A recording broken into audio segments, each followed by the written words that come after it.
अस्सलाम वालेकुम dear class, कैसे हैं आप सब।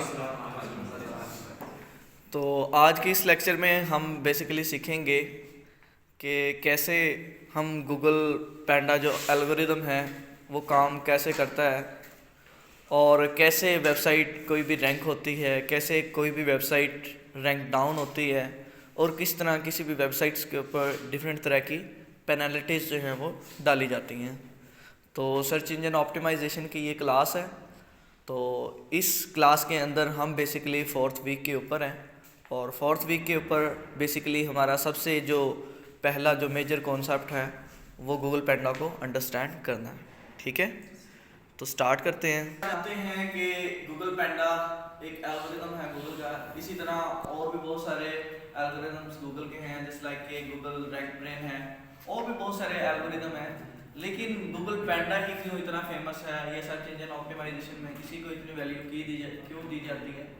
तो यहाँ पर ये स्टार्ट में बताना होगा कि गूगल पैंडा 24 फरवरी 2011 को इसको अप्लाई किया गया गूगल के ऊपर। अब इसका काम क्या होता है, ये कोई भी वेबसाइट है जो कि आप गूगल के ऊपर सर्च करते हैं, कोई भी यहाँ पर वेबसाइट लिख लेते हैं, जैसे स्पोर्ट्स वेबसाइट्स हैं। अगर आप गूगल के ऊपर सर्च करेंगे तो बहुत सारी साइट्स यहाँ पर आ जाएंगी लिस्ट के अंदर। तो यहाँ पर गूगल पैंडा का क्या काम होता है, ये एज अ फिल्टर के तौर पर काम करता है और फिल्टर के तौर पर ये कंटेंट के ऊपर काम करता है। किसी भी वेबसाइट के ऊपर किसके ऊपर काम करता है, कंटेंट के ऊपर। इसका मेनली जो काम होता है वो सिर्फ और सिर्फ कंटेंट देखना है कि वेबसाइट का कंटेंट किस तरह का है। तो स्टार्ट के अंदर इसमें ऐसा था कि गूगल पैंडा जो था वो कोर एल्गोरिदम नहीं था गूगल का। स्टार्ट के अंदर कोर एल्गोरिदम नहीं था और वक्त के हिसाब से जब इसकी वैल्यू पता चली गूगल को, तो इसने इसको कोर एल्गोरिदम बना लिया 2014 में। इसने क्या बना लिया, इसको कोर एल्गोरिदम बना लिया।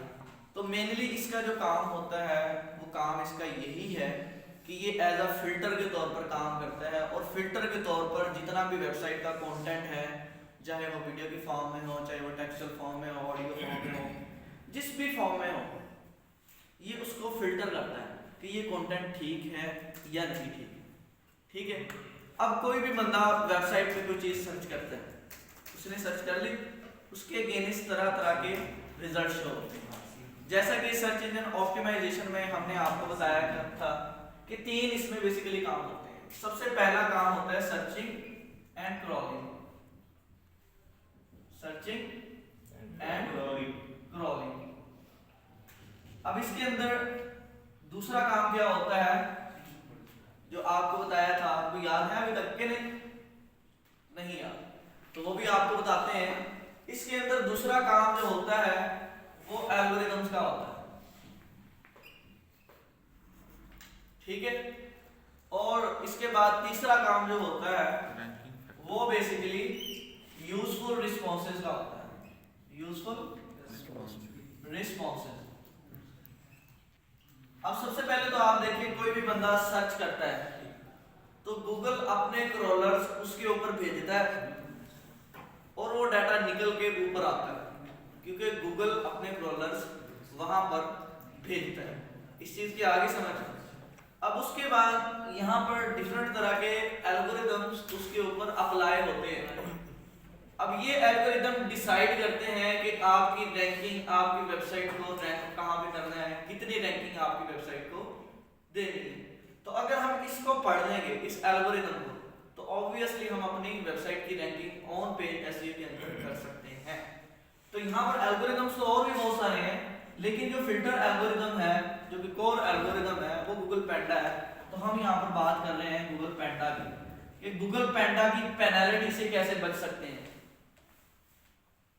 जस्ट लाइक कि कोई भी बंदा कोई गलत काम करता है, उसको पुलिस पकड़ने आ जाती है। अब वेबसाइट के ऊपर कोई भी आप कंटेंट से रिलेटेड कोई भी किसी किस्म का कंटेंट कहीं से उठाते हो, कॉपी पेस्ट मारते हो, आप डाटा को स्पिन कर लेते हो, या कहीं से आर्टिकल लिया उसको एज इट इज पब्लिश कर देते हो, तो उस पर डोमेन अथॉरिटी पर क्या फर्क पड़ता है, डोमेन की जो रैंकिंग है उस पर क्या इफेक्ट पड़ता है, या वेबसाइट डाउन कैसे होती है, तो ये एज अ पेनल्टी के तौर पर काम करता है।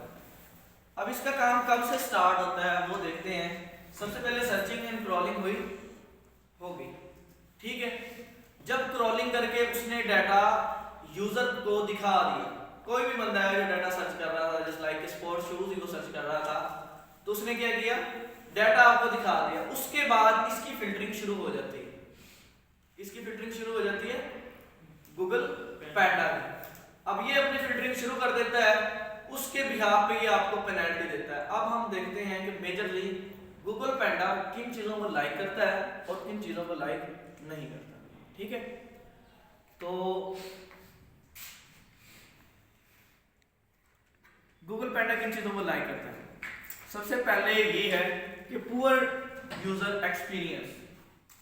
क्या चीज है, पुअर यूजर एक्सपीरियंस। यहां पे मैं लिखता हूं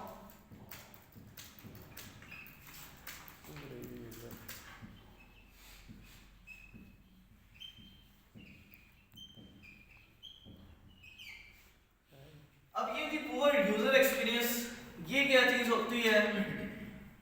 अब इसमें मैं आपको बताता चलूं कि आप किसी भी वेबसाइट के ऊपर आते हो, किसी भी वेबसाइट के ऊपर आते हो, कोई भी वेबसाइट है, जस्ट लाइक के आपको स्पोर्ट्स शूज चाहिए, क्या चाहिए आपको।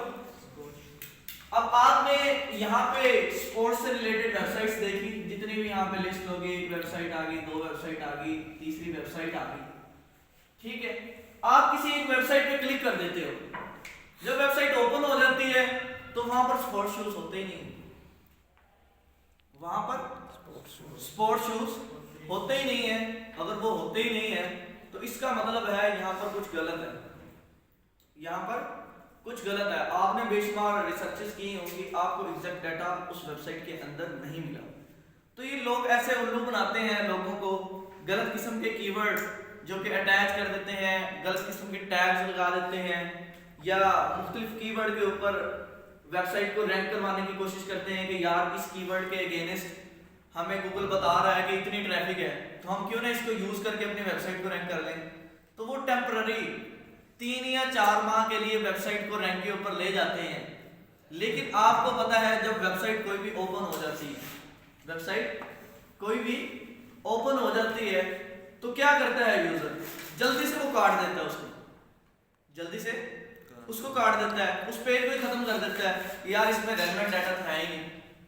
अब आप जैसे मुझे जैसे लोग क्या करते हैं, जब इनको कोई असाइनमेंट करनी हो, ये पता क्या करते हैं, ये नेक्स्ट टैब में ना कोई 5-7 टैब में ना उससे रेलेवेंट डाटा ओपन कर लेते हैं, जहां से रेलेवेंट हो उसको उठा लिया, नहीं तो उसको खत्म कर दिया।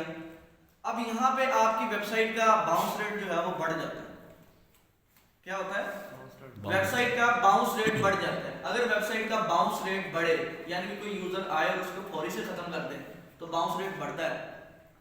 तो उसमें क्या होता है, आपकी वेबसाइट रैंक डाउन होती है। अगर कोई बंदा ये काम करता है, गलत कीवर्ड के अगेंस्ट खुद को रैंक करने की कोशिश करता है, तो गूगल पैंडा वहां पर आ जाता है कि क्रॉलिंग के बाद जब यूजर को डाटा दिखा दिया जाता है, उसके बाद गूगल पैंडा का काम शुरू हो जाता है। गूगल पैंडा उसको रैंक डाउन पेनल्टी दे देता है वहां पर, ठीक है। तो आपको पुअर कंटेंट की समझ आ गई। अब पुअर कंटेंट में मैटर करती है आपकी रेलेवेंसी भी, आपका कंटेंट कितना रेलेवेंट है कितना नहीं है। मेन चीज यहाँ पर पुअर कंटेंट के अंदर यही आती है। अगर आपका कंटेंट जिसके अंदर रेलेवेंसी नहीं है तो डोमेन अथॉरिटी जो है वो गिर जाती है।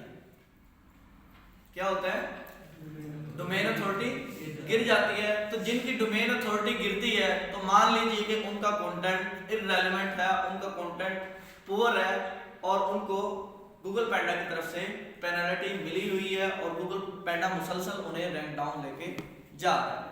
क्योंकि गूगल आपको हर एक चीज, हर एक एनालिटिक्स बता देता है, जिसके भी यहाँ पे होता क्या है कि आपको रैंकिंग मिलती है और जिसके भी यहाँ पे आपको ये सारी की सारी पेनल्टी आपको दी जाती हैं। तो यहाँ पर एक छोटा सा क्वेश्चन है, did you care about panda? Yes, obviously आप केयर करेंगे इस चीज की। आपने अपने डोमेन की रेलेवेंसी बढ़ानी है तो आप फुल रेलेवेंट कंटेंट है उसके अंदर ऐड करेंगे। अब दूसरी यहाँ पर चीज आती है डुप्लीकेट कंटेंट। हम इसमें कीवर्ड वो भी लगा सकते हैं जो इस टाइम ट्रेंड्स में चल रहे हैं। नहीं, कीवर्ड आपने वही यूज करने हैं जो कि आपके मोस्ट रेलेवेंट है। इररेलेवेंट ऐड करना ही नहीं ना। इररेलेवेंट बेस पे आप यूजर को तो ले आओगे, क्रॉलिंग को बेहतर कर लोगे, गूगल की लोगों को ले आओगे, टेम्पररी रैंकिंग मिल जाएगी, लेकिन ऑब्वियसली उसकी डोमेन अथॉरिटी गिरी हुई है और उसकी डोमेन अथॉरिटी और ज्यादा गिरेगी। तो वेबसाइट्स को आपने देखा होगा कि डोमेन अथॉरिटी बढ़ती भी है, गिरती भी है, क्योंकि उसको पेनल्टी मिलती है। ठीक है, तो गूगल अपडेट करेगा फिर गिर जाएगी। जी जी, गूगल अपडेट नहीं करता, ये बेसिकली पेंडा उसके ऊपर काम करता है ना, क्रॉलिंग के बाद। क्रोम जो है गूगल अपडेट करेगा अपना। सर जी पैंडा है या पांडा है? पेंडा, गूगल पेंडा इसको बोलते हैं, पांडा का लो आप, ठीक है, तो नो इशू। तो यहाँ पर डुप्लीकेट कंटेंट की बात करते हैं। एक वेबसाइट है हमारे पास abc.com। अब एक वेबसाइट के अंदर आपने दो पेज बनाए हैं, एक पेज 1, एक पेज 2। वेबसाइट वैसे तो वेबसाइट्स के अंदर मल्टीपल पेज होते हैं, जितने मर्जी आप बना लें। अब इसके अंदर जो कंटेंट पड़ा हुआ है, इस कंटेंट को आप अपने ही दूसरे पेज के अंदर यूज नहीं कर सकते। अब आप सोचेंगे कि मेरी ही वेबसाइट है, मैं क्यों नहीं कर सकता? ये भी गूगल का रूल है कि आप अपनी ही वेबसाइट के अंदर कंटेंट को डुप्लीकेट नहीं कर सकते। अगर कोई बंदा ऐसा करने की कोशिश करेगा कि वही कंटेंट इसने पेज 1 पे ऐड कर दिया, दूसरे में कंटेंट मिला नहीं है, तो इसी को उठा के इधर ऐड कर दिया, ये इसी को थोड़ा बहुत स्पिन कर दिया, चेंज कर दिया, इधर ऐड कर दिया, वही तीसरे पेज में, वही चौथे पे। तो जो बंदा ऐसा करने की कोशिश करेगा उसको क्या होगा? पेनल्टी मिलेगी गूगल पेंडा की तरफ से और उसकी रैंकिंग डाउन हो जाएगी। तो इस तरह कोई और अगर वेबसाइट है, जिस तरह ये abc.com है, अगर किसी और वेबसाइट से भी आप उठा के इनमें कंटेंट ऐड करते हो अपने वेबसाइट के पेजेस के अंदर, कहीं से और से डाटा आपने उठाया और आप अपनी वेबसाइट के अंदर, अपने पेजेस के अंदर वो कंटेंट डालते हो, तो वो भी डुप्लीकेट कंटेंट कहलाएगा। तो कंटेंट शुड बी डिफरेंट।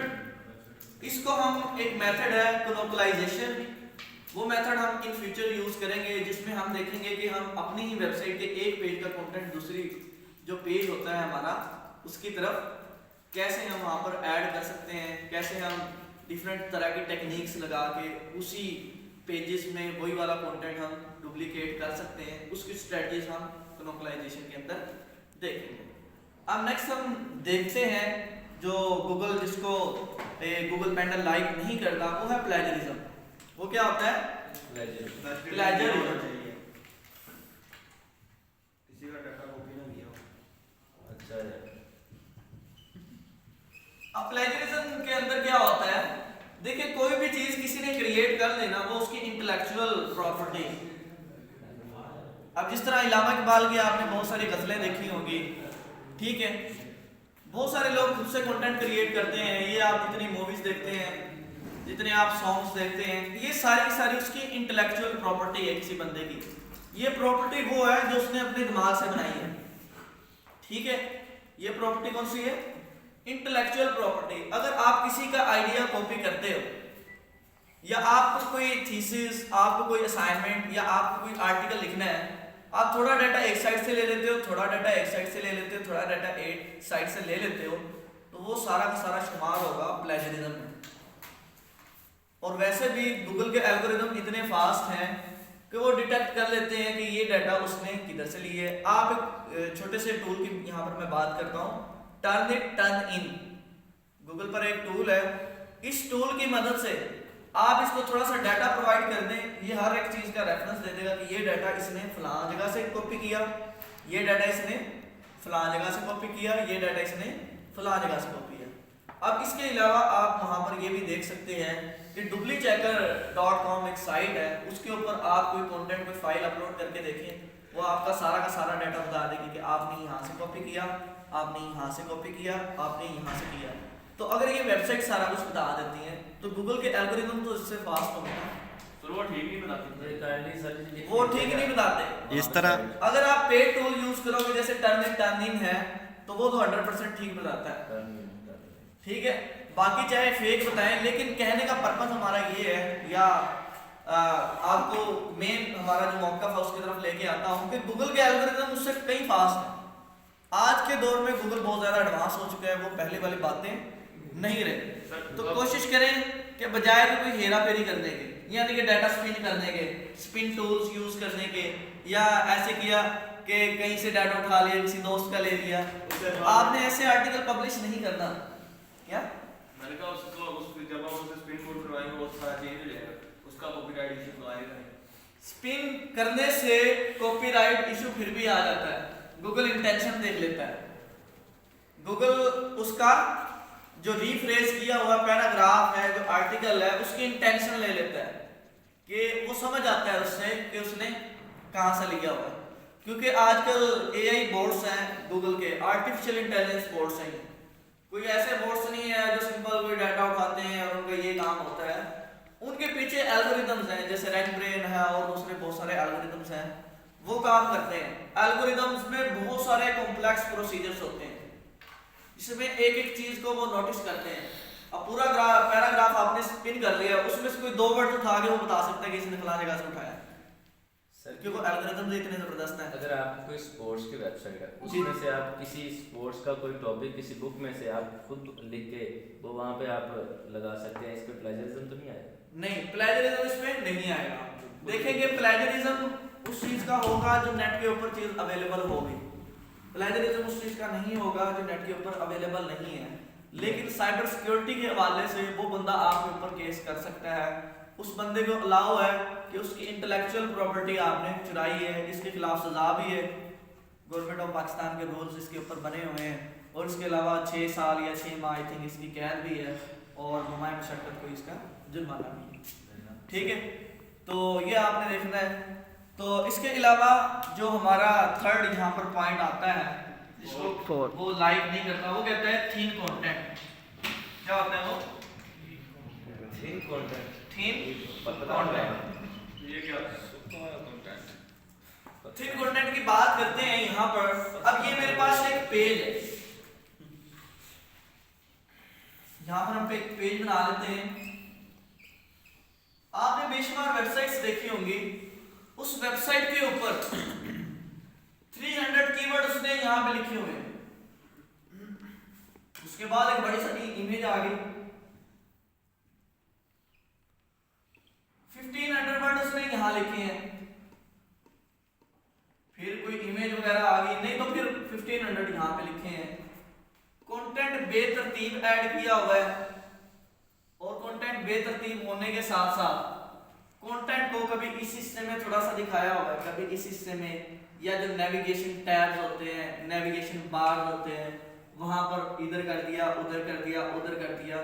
इससे जो व्यूअर आपकी साइट पे आता है उसका जो इंटेंशन होती है वो लूज होती है। यहाँ इंटेंशन क्लियर नहीं होती। जस्ट लाइक एक बंदे ने 300 वर्ड का जो पैराग्राफ छोटा सा दिया हुआ है, उसको रीड आउट किया और उसको आगे पता ही नहीं है नेक्स्ट जो कंटेंट है वो कहां पर है, कहां पर नहीं है।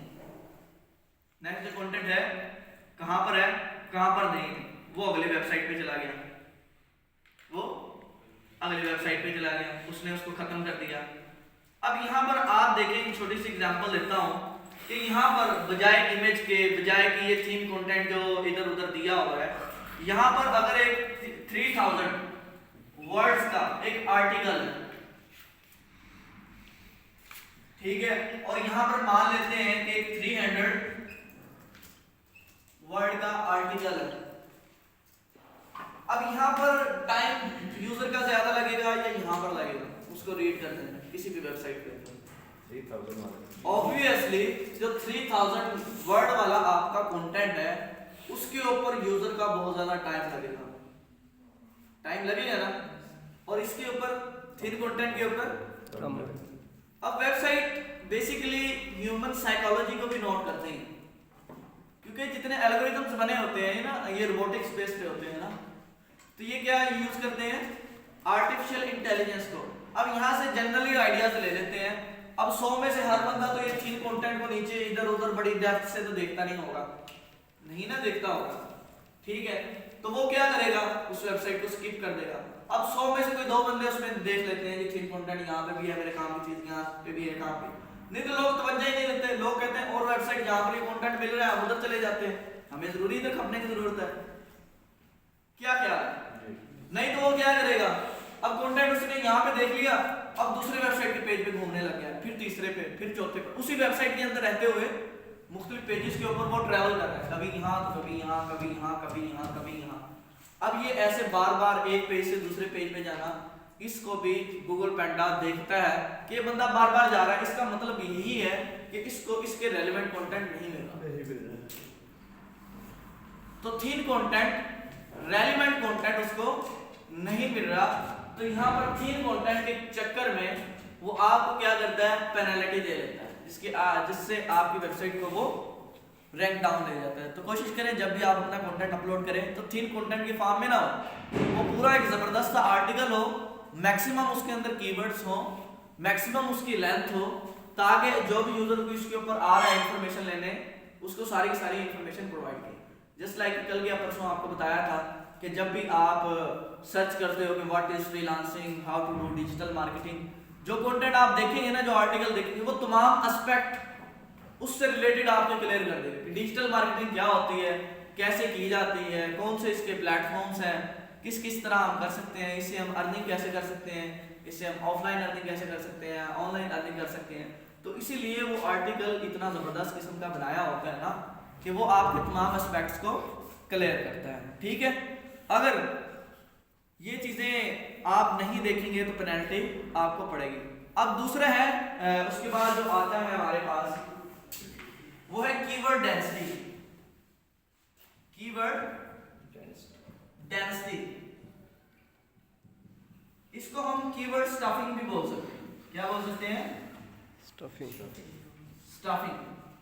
अब कीवर्ड्स डेंसिटी, कीवर्ड स्टफिंग, ये क्या होता है? ये बहुत ही इंपॉर्टेंट होता है किसी भी वेबसाइट के अंदर। अब इसके अंदर पता क्या होता है, आपने कोई आर्टिकल लिख लिया, आर्टिकल लिखना हर बंदा आर्टिकल नहीं लिख सकता। हर बंदे को गूगल पेंडा के पैरामीटर्स पता हो तो वो आर्टिकल बंदा लिख सकता है। अगर आप मुझे कहो जी आर्टिकल लिख दें तो मैं तो नहीं लिख सकता, मुझे पैरामीटर्स तो पता नहीं है। अब यहाँ पर ऐसा नहीं है कि जो भी दिमाग में आया उसको आर्टिकल बना के लिख दिया। इसके पीछे बाकायदा तौर पर कीवर्ड रिसर्च होती है, वहाँ से टॉपिक उठाए जाते हैं कि लोग किन चीज़ों को सर्च करते हैं, फिर उसके अकॉर्डिंगली वो बनाया जाता है आर्टिकल, जो आपका आर्टिकल है। इसीलिए तो आर्टिकल की बेस पे इतनी सर्चेज होती हैं, जिनकी वेबसाइट्स रैंक होती हैं, वहाँ पे आर्टिकल पर लोग आए होते हैं ना ग्लोबली। ये क्या कहना चाह रहे थे आप? कुछ भी नहीं। अच्छा, तो यही बताना चाह रहा था मैं कि इतने सारे लोग आए होते हैं ना। अब यहाँ पर एक कंटेंट एग्जांपल देते हैं, यहाँ पर स्मार्टफोन। क्या कंटेंट है? स्मार्टफोन। स्मार्टफोन के रिलेटेड मैंने एक आर्टिकल लिखा है जिसके 5000 वर्ड है। कितने? 5000 वर्ड है। अब उस कंटेंट के अगर अंदर स्मार्टफोन 1000 मरतबा आ रहा है, इसको बोलते हैं ओवर ऑप्टिमाइजेशन। इसको बोलते हैं ओवर ऑप्टिमाइजेशन, कि इस बंदे ने अपने आप को ज्यादा ओवर किया हुआ है। ये बंदा अपने आप को ब्लैक हैट एसईओ की तरफ ले जा चुका है। ब्लैक हैट एसईओ क्या होती है? इसमें वो हम इलीगल मेथड यूज करते हैं जिसकी बिना पे हम बहुत ही शॉर्ट टाइम में अपने आप को रैंक अप कर सकते हैं। बहुत ही शॉर्ट टाइम के अंदर आप कीवर्ड्स की रेपिटेशन करें ज्यादा से ज्यादा अपने कंटेंट के अंदर, आपकी वो पेज एसईओ ऐसे स्ट्रांग होगी जिसका हिसाब नहीं होगा।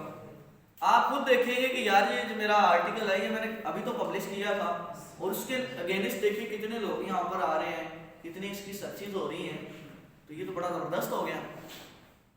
ठीक है, तो जो भी चीज आप बार बार रिपीट करते हो वो रैंक पे बहुत जल्दी होती है, बहुत जल्दी रैंक पे जाती है। अब यहाँ पे गूगल ने आपको बता दिया है कि ये ओवर ऑप्टिमाइजेशन नहीं करनी। इसको मैं डिटेक्ट करने के लिए गूगल पेंडा बनाया ना, मैंने बनाया ना। ठीक है, तो कीवर्ड स्टफिंग आपने, कीवर्ड डेंसिटी आपने नहीं करनी, कीवर्ड डेंसिटी आपने नहीं करनी। अब यहाँ पर एक साइट है वो आपने यूज करनी है, जिसके अंदर आप अपना कंटेंट या अपनी वेबसाइट का यूआरएल डायरेक्ट दे सकते हो और वहां से आप चेक कर सकते हो कि कीवर्ड स्टफिंग किन वर्ड के अगेंस्ट है। वो वहां पे आपको वन वर्ड का भी दिखाएगा कि कीवर्ड स्टफिंग इसके रिलेटेड इतनी हो रही है, यानी कि इतनी बार ये रिपीट हो रहे हैं। 2 वर्ड का भी, 3 वर्ड का भी, 4 वर्ड का भी, 5 वर्ड का भी, 10 वर्ड का भी। अगर यहाँ पे प्रोजेक्टर लगा होता तो मैं आपको डायरेक्टली लगा के दिखाता कि आपने क्या करना है, सिंपल वहां पे जाना है और कीवर्ड डेंसिटी चेकर लिखना है गूगल के ऊपर। क्या लिखना है आपने? Keyword density checker. उसके नीचे एक साइट आ जाएगी, एसईओ स्कोर व्यू की आई थिंक साइट है वो, या व्यू स्कोर की साइट है वो, व्यू स्कोर है, एसईओ व्यू स्कोर।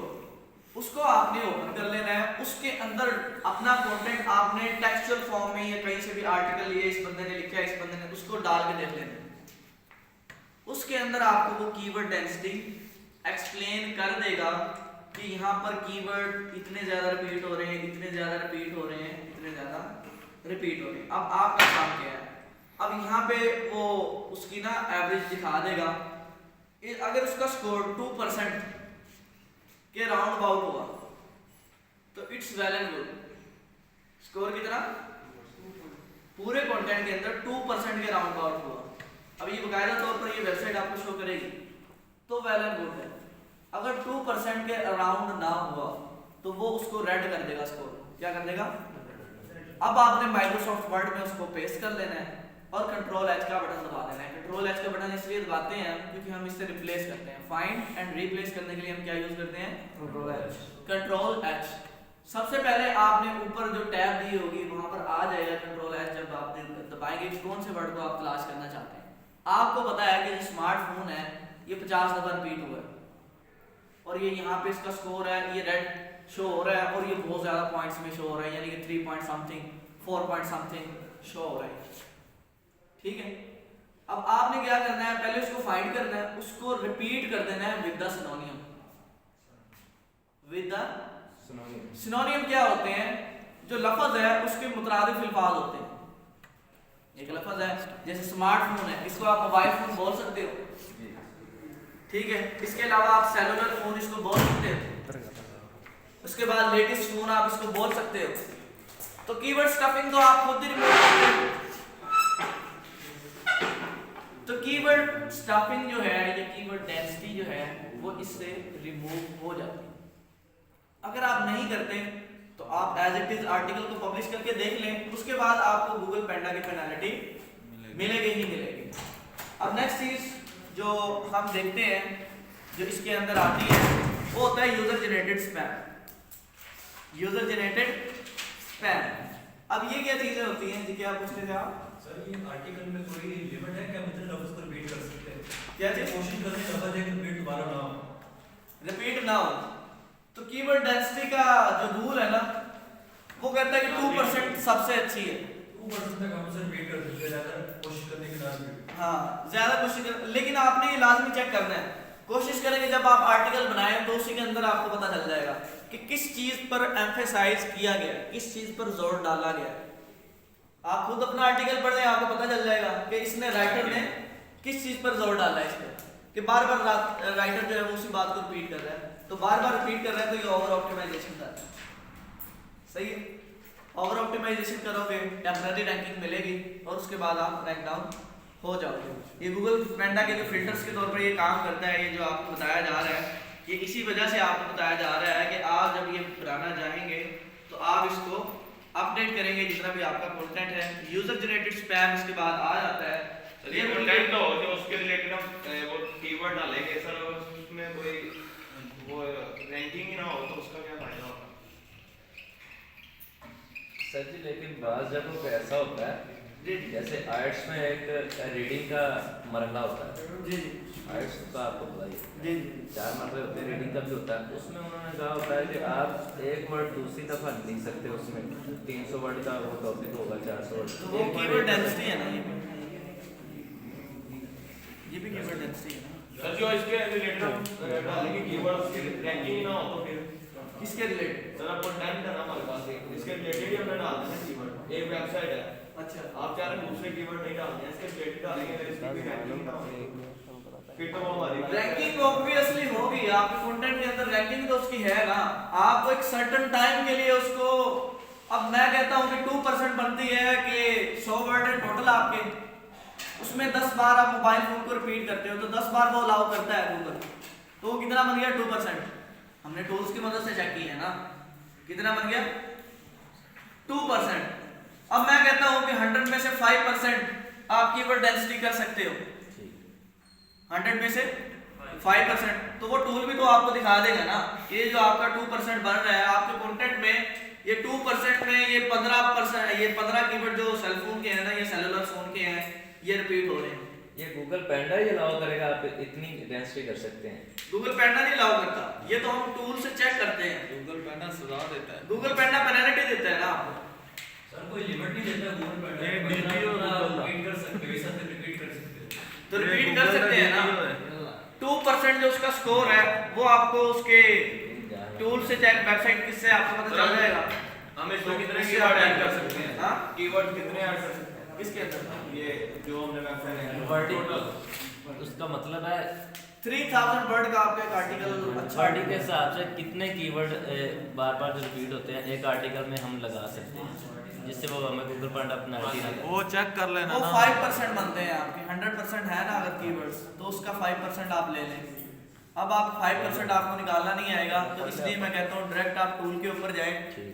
टूल आपकी जो 2% है उसके अंदर आपको दिखा देगा कि ये ठीक है स्कोर आपका, ये आपका स्कोर सही नहीं है। सर जाना किस वाले को? ठीक है, जो पहला टूल आपको बताया है कि SEOscoreview.com, जो गूगल प्लेजरिज्म, आप कीवर्ड डेंसिटी चेकर लिख देना गूगल के ऊपर, वो पहला ही टूल आ कुछ जाएगा। साइट्स होती हैं वो 600 या 1000 इससे ज्यादा वर्ड्स का आर्टिकल एक्सेप्ट नहीं करते हैं। 600 या ज्यादा उसके ऊपर लिमिट दी होती है, लिमिट सेट की इसकी है। रीजन क्या होती है? वो उनकी मर्जी है। सर ये आप क्या? लोड हो जाता है। लोड भी कह रहे हैं उसको। आप भाई ये सारा प्रैक्टिकल वर्क करवाए तो मेरे क्या चीज? बहुत ज्यादा अच्छी साइट्स है ना, तो वो अलाउ करती हैं 600 या 1000 या 1200। वो ठीक है, वो अब आर्टिकल ज्यादा लंबा हो जाए ना, 3000 वर्ड का हो जाए तो उस पर रीडेबिलिटी कम हो जाती है। अब उसके लिए उन्होंने शरायतें ये रखी हैं कि जो आप आर्टिकल पब्लिश करने जा रहे हो ना, ये जो आप आर्टिकल बना रहे हो, कोशिश करें कि आप ज्यादा से ज्यादा सुर्खियां उसके ऊपर यूज करें, हेडिंग्स यूज करें। आप कंटेंट को ए से बी या सारा वो एक्सप्लेन ना करने लग जाए, मोटे मोटे पॉइंट्स वहां पर लिखे, बोल्ड पॉइंट्स को कोशिश करें कि आप बुलेट पॉइंट्स ऐड करके कोई टिप्स वगैरह शेयर करने जा रहे हैं। लोग इतनी डिटेल में या डेप्थ में नहीं पढ़ते। आपने कभी अखबार देखा होगा तो लोग सुर्खियां पढ़ते हैं, इंटरनल डिटेल्स वो कभी भी नहीं पढ़ते। तो इसलिए कहते हैं कि आर्टिकल को पब्लिश करने जाओ, ज्यादा से ज्यादा वहां पर हेडिंग्स, ज्यादा से ज्यादा वहां पर लेकिन सर सुर्खियां इस डालो। बात का उन्होंने सुर्खी में भी सस्पेंस रखा होता है, नीचे पढ़ना जरूरी हो जाता है।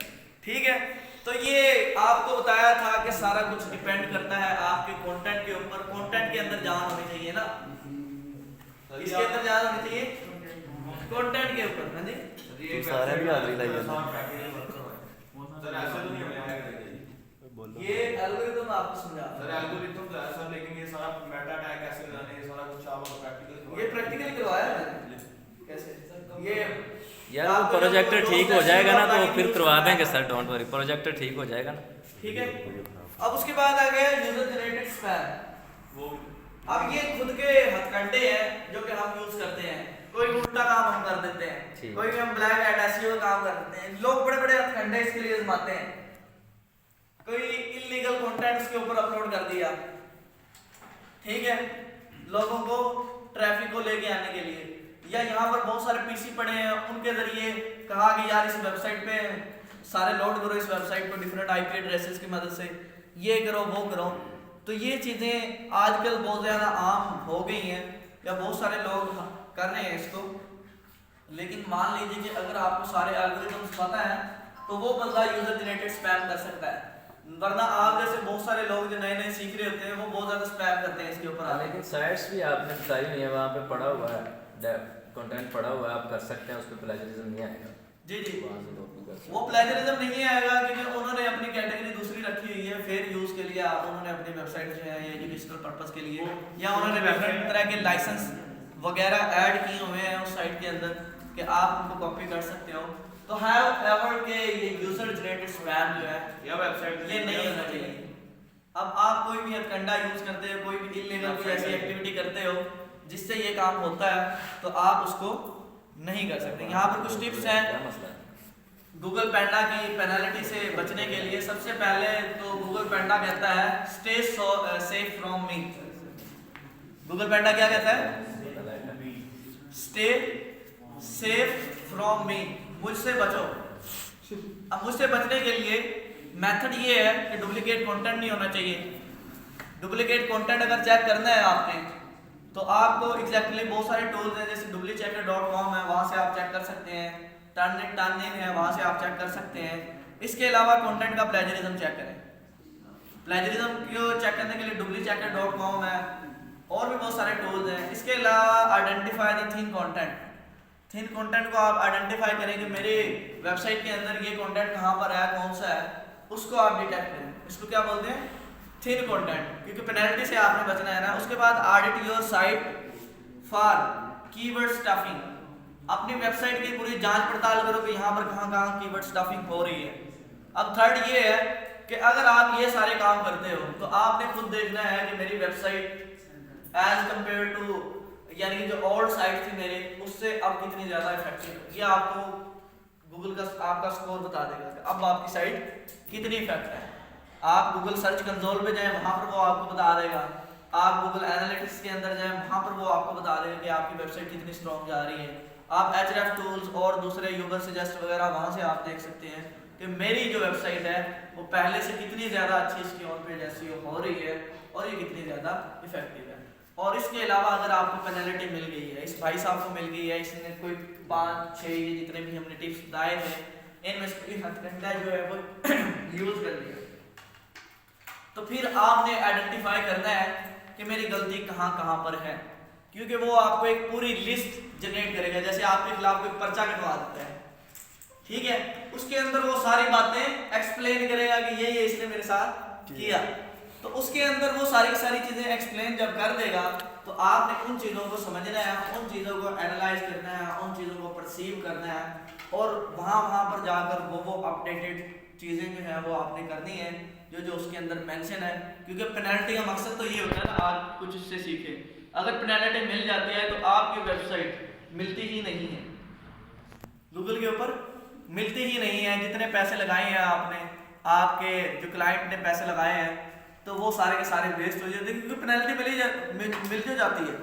अब इसके लिए बहुत सारी और दुनिया में ग्लोबली, क्योंकि एक सिस्टम है, लोगों ने मिलियंस ऑफ साइट्स बनाई हुई हैं ऑनलाइन शॉपिंग की, तो वो रैंक में आ जाते हैं। तो फिर चाहे जितने मर्जी पैसे लगाते रहें, अब उसको साल, 6 महीने, 2 साल उसको लग सकते हैं गूगल पेंडा की इस पेनल्टी को इम्प्रूव करते हुए। तो इससे आपने अवॉइड करना है, और कीवर्ड स्टफिंग, कीवर्ड डेंसिटी, इससे भी आपने अवॉइड करना है। तो आई होप सो कि ये जो एल्गोरिथम है ये आपको बहुत ज़्यादा अच्छे से समझ आया। इस एल्गोरिथम को समझने का मकसद ये है कि हम अपनी ऑन पेज एसईओ को बहुत ज़्यादा अच्छे से कर सकें। तो आप एक आर्टिकल बना के लेके आएंगे, उस आर्टिकल के अंदर आपने ये सारी चीज़ें चेक करनी है। आपको साइट सारी लिखवा दी हैं, आपको कंटेंट या आर्टिकल के बारे में मैंने आपको बता दिया है। इसके बाद कीवर्ड रिसर्चिंग के बारे में मैंने इसको बता दिया है, कीवर्ड डेंसिटी, थीम, कंटेंट, इसके बारे में मैंने एक्सप्लेन कर दिया है। गूगल पेंडा की पेनल्टीज के बारे में मैंने आपको डिस्कस कर दी है। तो आई होप सो कि आप ये बनाकर लाएंगे। तो best of luck from me, thank you so much. Sir ji एक क्वेश्चन